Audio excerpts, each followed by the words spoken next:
Shalom anak-anak, hari ini kita akan masuk pada evaluasi bab 4, yaitu dampak hidup beriman dan berpengharapan.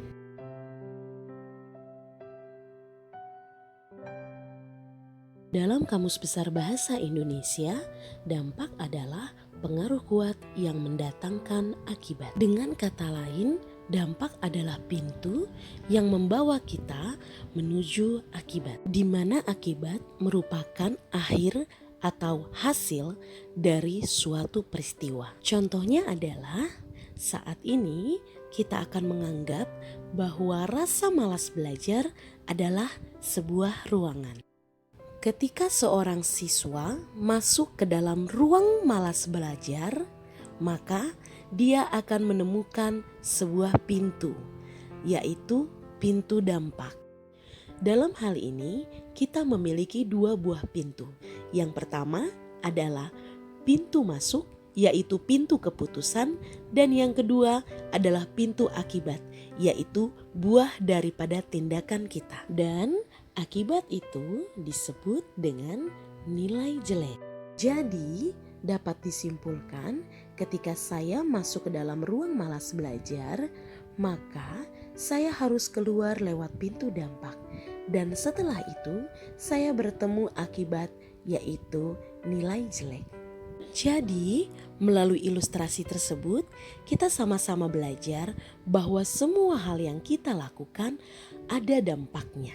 Apabila kita melakukan hal yang baik, akan berdampak baik bagi kita. Apabila kita melakukan hal yang tidak baik, maka akan berdampak tidak baik bagi diri kita. Seperti firman Tuhan katakan, apa yang kamu tabur, itulah yang kamu tuai. Lalu, bagaimana dengan hidup beriman dan berpengharapan? Iman dan pengharapan seperti dua buah dayung. Lalu perahu adalah kita, dan laut adalah dunia ini. Dayung berfungsi sebagai kekuatan yang menggerakkan perahu.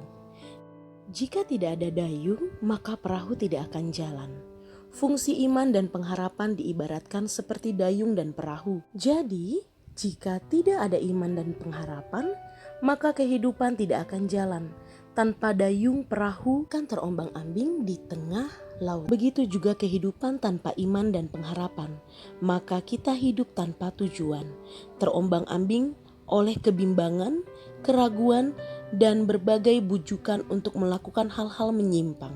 Tanpa iman dan pengharapan, kita akan menjadi orang Kristen yang hanya namanya saja. Dan tentunya kita akan malas baca Alkitab ataupun melakukan kebenaran firman Tuhan. Bukan hanya itu saja, kita juga akan dipenuhi oleh kekecewaan akan berbagai hal. Kita akan sangat sulit bersyukur dalam segala hal. Mari kita mengingat kembali, dalam perjanjian lama, iman berarti berpegang teguh. Jadi, beriman berarti berpegang teguh pada keyakinan yang dimiliki oleh suatu hal.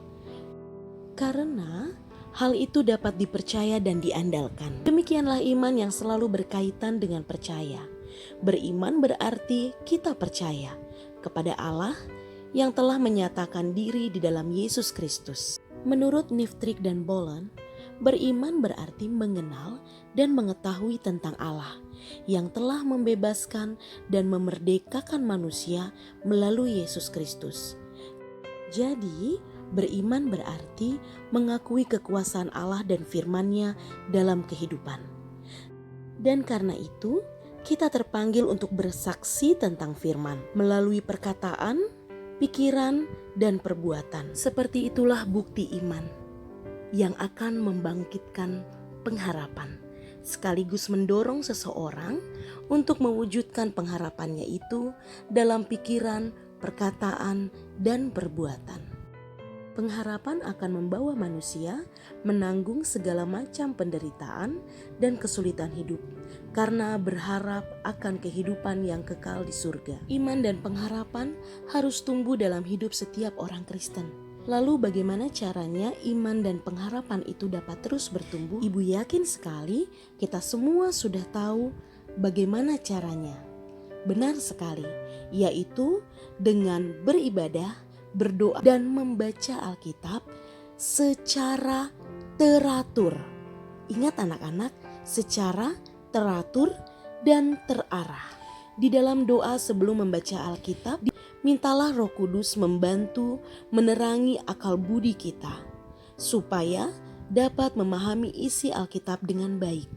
Kita membutuhkan bimbingan dalam memahami isi Alkitab. Selain itu, anak-anak juga bisa minta tolong kepada orang tua, guru agama di sekolah, ataupun pendeta yang ada di gereja. Ada banyak tanda yang membuktikan kita hidup di dalam iman dan pengharapan. Hal tersebut antara lain tidak mengandalkan diri sendiri, tapi mengandalkan Tuhan. Tetap setia, tetap taat, sanggup bersuka cita dalam kesesakan, hidup bertahan dalam penderitaan, berani bersaksi, memiliki pendirian yang teguh, tidak mudah terpengaruh, memiliki keyakinan yang kokoh, tidak menyesali kemalangan, dan sebagainya.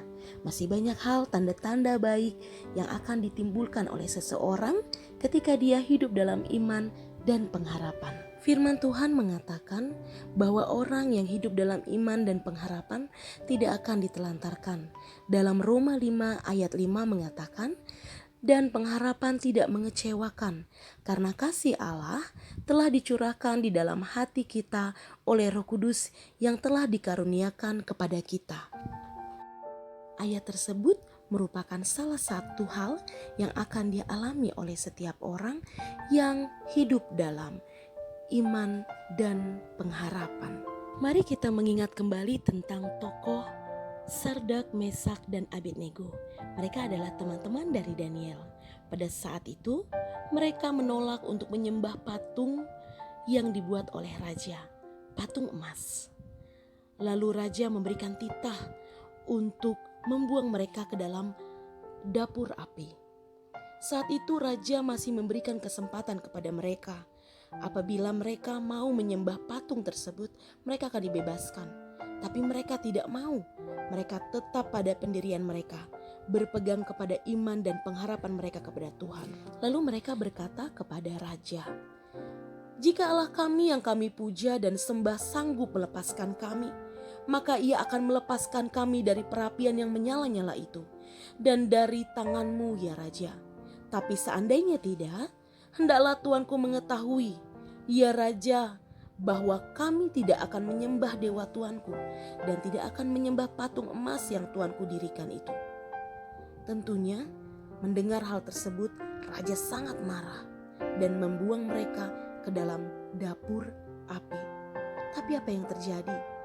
Mereka tidak terbakar sedikit pun. Mereka keluar dari dapur api dalam keadaan utuh. Berkat apa? Berkat iman dan pengharapan mereka, Tuhan menolong mereka. Begitu juga dengan kehidupan kita sehari-hari. Kita sering sekali dibujuk untuk melakukan hal-hal yang tidak baik. Tapi pada saat kita bertahan, Tuhan akan memberikan kita pertolongan. Mungkin orang-orang sekitar kita akan menganggap kita bodoh. Kita tidak tahu tren, tidak tahu mode. Tapi firman Tuhan akan mengangkat kita menjadi luar biasa.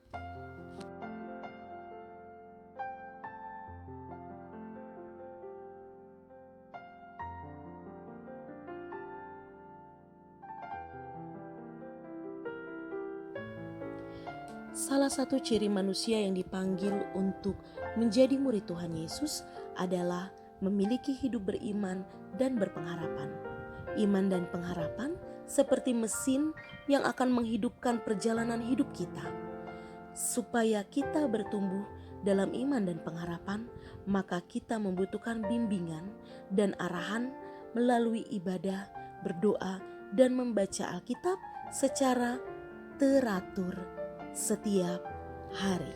Anak-anak ibu yang terkasih, demikianlah evaluasi kita untuk bab 4. Iman dan pengharapan adalah modal utama bagi kita sebagai orang percaya. Tumbuhkanlah iman dan pengharapan melalui ibadah, berdoa, dan membaca Alkitab teratur dan terarah. Hal tersebut akan memberikan dampak bagi hidup kita, di mana kita akan hidup dalam rancangan Tuhan setiap hari. Tuhan Yesus memberkati kita semua. Sampai ketemu di materi berikutnya.